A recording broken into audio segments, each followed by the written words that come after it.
Hello, everyone. Professor Sexton here, and this is our lecture on Edwin Arlington Robinson's Richard Cory and Robert Frost's Acquainted with the Night. Let me also remind you that these are the two poems that your poetry paper is on. So these are the two poems that you will be doing a comparison contrast on. Just let me remind you that for the comparison and contrast, you need to find a common theme or a common topic that both of these poems deal with. So in your reading of Richard Cory and in your reading of Acquainted with the Night, look at a common topic that you think that both of these poems deal with. Once you have that topic, then you have to pick 3 points that both poem uses to convey that topic. And keep in mind, whatever topic you choose for one poem has to be also the topic for the second poem.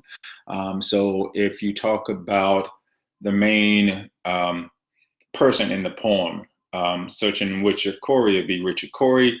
Then for Acquainted with the Night, you would have to talk about that speaker.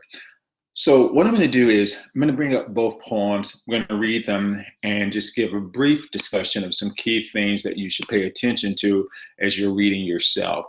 So let's begin with Richard Cory. You should see the poem on the screen. I will enlarge it. All right, here we go. This is Richard Cory by Edwin Arlington Robinson. Whenever Richard Cory went downtown, we people on the pavement looked at him. He was a gentleman from soul to crown, clean favored and imperially slim. And he was always quietly arrayed, and he was always human when he talked. But still he flirted pauses when he said good morning, and he glittered when he walked.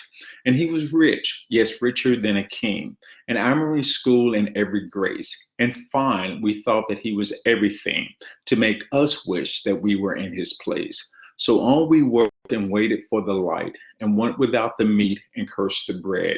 And Richard Cory, one calm summer night, went home and put a bullet through his head.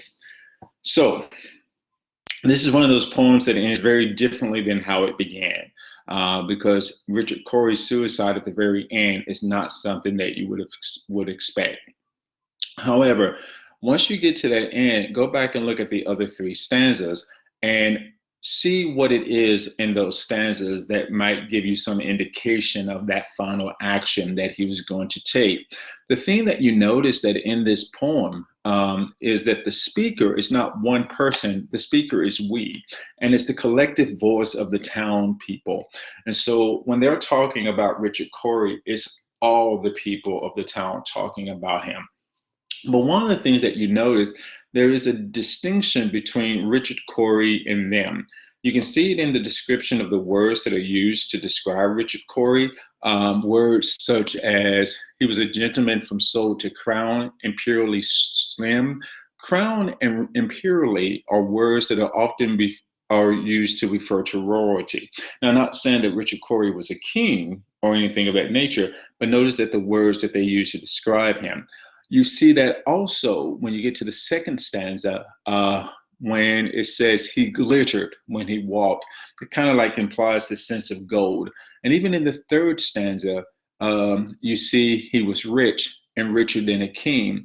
But despite his wealth, he still seems to be very nice, because you notice here in the second stanza that he was always human when he talked and when he said good morning. So in a lot of ways, despite his wealth, he seems to be a very friendly, engaging person. However, there's a distinction between him and the townspeople. You can see even in the first line. Notice whenever Richard Cory went downtown, the fact that he's going downtown seems to indicate that he lives high above the people. And what this poem reveals is you don't get so much of Richard Cory's ideas. I mean, you don't get Richard Cory's voice at all. So you have no clue what he's thinking. The only way you see Richard Cory is the way through the citizens see him. And they contrast themselves to him.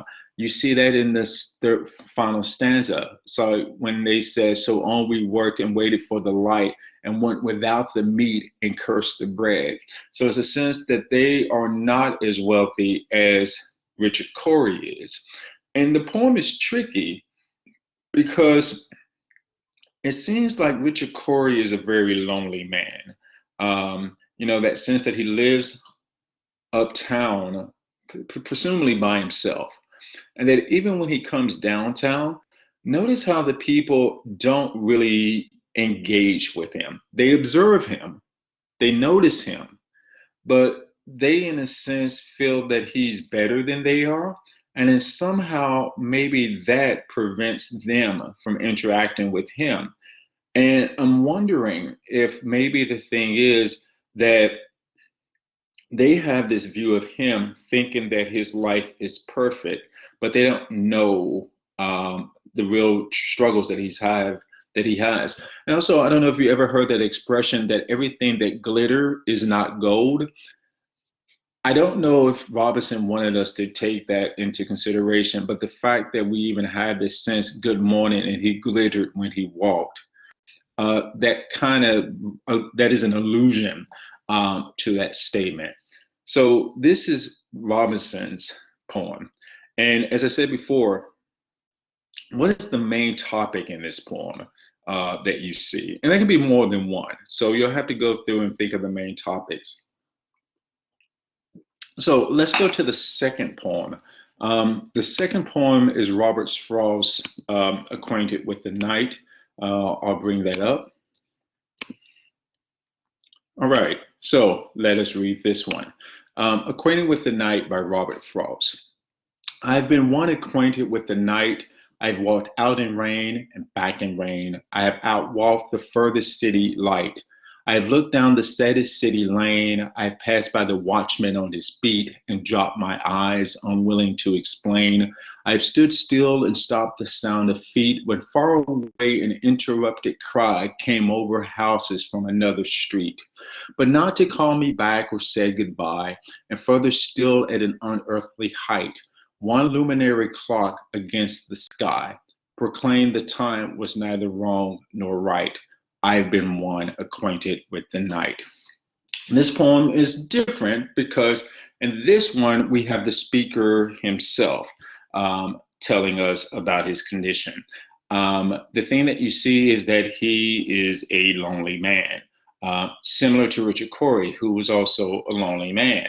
But how is that loneliness displayed in this poem as opposed to the other one? You get the sense that with this man, and look at the choice of his word, acquainted. What does it mean to be acquainted with something? And the stanzas are each about him walking at night, as far as he can be, even when he encounters someone, like you see in the third stanza, the watchman. He drops his eyes and unwilling to explain. To explain what? We don't know. And even this third stanza, when he says, I've stood still and stopped the sound of feet. And the last part of this is very interesting when he said, when far away an interrupted cry came over houses from another street, but not to call me back or say goodbye. We don't know if that cry is from someone that he knows or if it's a cry that he hears and he wants it to be someone that he knows, but it's not. This poem, unlike the first one, is not as direct and as explicit in its meanings. In this poem, there are a lot of things that we don't know. For instance, when he says, proclaim the time was neither wrong nor right, and the question that I always have, wrong or right for what? What is he considering? I mean, you might want to ask yourself, is this a speaker who is also considering suicide? I mean, that would take a lot of work to explain that. However, if he does have proclaimed the time was neither right, wrong, nor right, perhaps that's what that means. And that would also be another good tie-in with Richard Cory. And the simple fact that even that this guy doesn't do that. So that is another thing that you should think about. So just as a recap, for these two poems, when you're reading them, look at them closely and think about what the common topic is. And I'll just give you one because it came up in both the presentations, the sense of loneliness. You see it in Richard Cory, you see it in Acquainted with the Night. But then the question is, do these two poems deal with loneliness in the same way? And that would be a good thesis statement. Now, that's my suggestion. And your reading of the poem, you might think of something else. So the two discussion board questions for these poems have been posted. One on Richard Cory deals with the use of we, and the one on Acquainted with the Night deals with the word acquainted. All right, folks, hope you're well, and I'll see you soon. Bye.